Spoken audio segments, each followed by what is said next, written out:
I'd like to talk to you about Plus Ultra, in education specifically. It's new. If anybody doesn't know what it means, further beyond, pushing beyond the boundaries. And for us, there's major changes in the industry today, in all sectors of business, education, the worldwide internet, the number of users that we have, 6.2 million. In the population, 2.2 billion in internet users. A third of the world's population are actually using the technology. We're seeing changes now that we haven't seen in years. In America, the surprising thing is, look at 226 million people.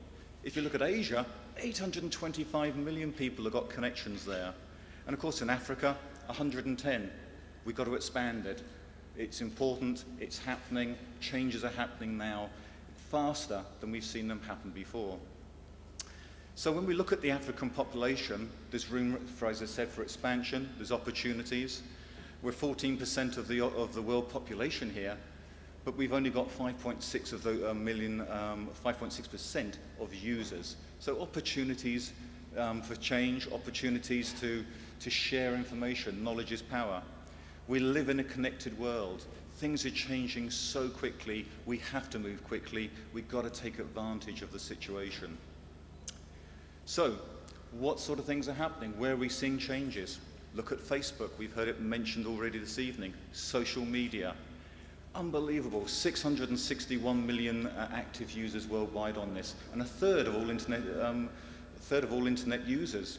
So many people here will have that account. And what that's doing is messaging. People are changing the way that they talk to each other. This is a method to actually share information, find out what people are doing. It's changing the way we work and the way that young people work as well. Twitter, another good example. Twitter, a different way of messaging, but look at the numbers on there. Number of tweets in 2010, 25 billion. Number of users in September of last year, 175 million. And the new accounts that are getting added and added and added is increasing tremendously. What effect does that have though? Well, quite a major effect. Just look at this. Who's afraid of Twitter? Well, a lot of people are. Revolution, change, you've got the old method of doing things and the new method of doing things. Look at Egypt, look what happened. Communication, fast, responsive, very quick, international, no boundaries. These are changes that we're seeing, and changes that are indicating that there has never been easier ways to actually access knowledge. And a good example is in knowledge. Look at Wikipedia. 15 million users. Look at the number of pages that you can access with information across all subjects. And of course on Wikipedia, it's also our responsibility to update it. You can update on your company, on your department, on your political party. It's everything you can do yourselves. YouTube, again, look at that. 2 billion videos watched every day. Access to information is changed, and it's changing dramatically. We've got to change in the way that we do things as well. So, now this is a challenge. It often only works for the privileged few. The people that have access, we've got to spread this further, and that's where we have to take the responsibility. Access is privileged. Still today, PCs require skilled technicians to deploy them and maintain them. And of course, how do we get more technicians that can actually do that? Well, they need access to content, they need access to training, and that training is often now provided online. So, will the old model work? And that's a challenge. It doesn't always do that. Now, if we look at average broadband speeds, that's changing as well. We can say, well, things are bad from a hotel, things are bad from people's houses. Things are changing. The average in Europe, from anything from 2 megabytes up to 10 megabytes, and in some countries even higher. But here, we're seeing a lot of development going into connections to give you online connections. And not only with the traditional methods of copper, but also through the mobile phone providers, which we've heard about today, giving access to people often having 2 phones even, and of course getting high speeds across these mobile networks. Things are changing. Your phone is an access device. In a hotel, in the internet cafe here, That is not a personal device. You can go in, log onto your account, get your information. This is the way things are changing. We're putting the information into a location where we have the expertise. That expertise can maintain it, but the most important thing is we don't have to maintain our own data or applications. We just want to use the information for learning, for thinking, and for developing. That is critical. So simple devices and not complex computers. Complex computers have reliability problems. They have energy consumption problems, which across the world people are addressing today. Low cost of ownership in terms of running these devices, but also in terms of actually maintaining them. And security is a key thing as well. Gartang Online in South Africa is a very, very good example which we use worldwide. It's been looked at and copied in South Africa, in many other countries outside of South Africa. We have 2,200 schools, 55,000 client devices across the schools, and 1.5 million students using that technology. This is being used as a role model across Eastern Europe, Central Europe, and the Americas as well. One data center and one control room. Another good example of this technology and the changes we're seeing, over 10,000 devices supporting a number of universities in Nigeria for electronic examinations. And these examinations can take place and can be moved around. Some of the devices are mobile, some of the devices are fixed. There's some excellent examples of technology which has been deployed already out there.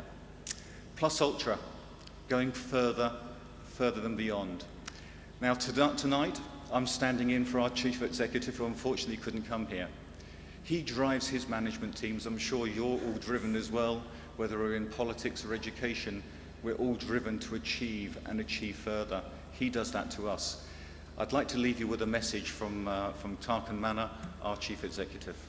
Dear friends and colleagues, and distinguished guests, welcome to eLearning Africa 2011 here in Dar es Salaam, Tanzania. I'm Tarkan Mana, the President and CEO of Wyse Technology. We are proud sponsors of eLearning Africa 2011 here in Dar es Salaam, Tanzania, as we were also proud sponsors in 2010 back in Lusaka, Zambia. We are not here just for public relations, photo ops, for sales or marketing. Wyse is here in eLearning Africa 2011 again because we believe in Africa.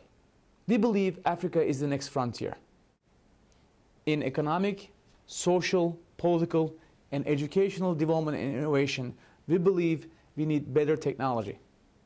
Better technology is not the only ingredient, but it's an important one, especially in developing and innovating in better educational programs and processes. From content development to content integration, to content distribution, and to content consumption, technology plays a huge role in educational programs and processes. In addition to these programs and processes, there is also a huge tectonic shift taking place in our industry. Cloud computing, social media and location-based services, IT mobility, IT consumerization, virtual data centers, borderless networks, peer-to-peer communication, voice, data, video integration in content distribution, and devices like these from Wyse Technology.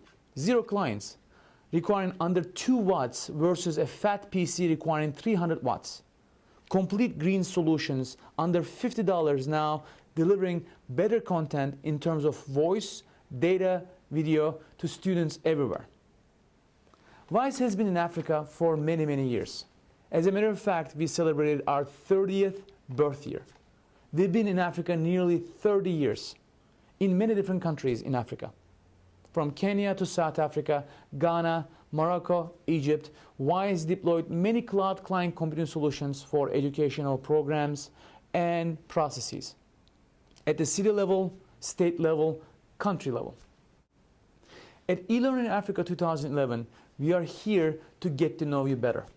We are here to partner with you.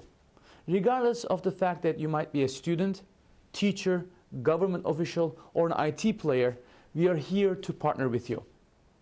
Come to get to know us. Come to see us.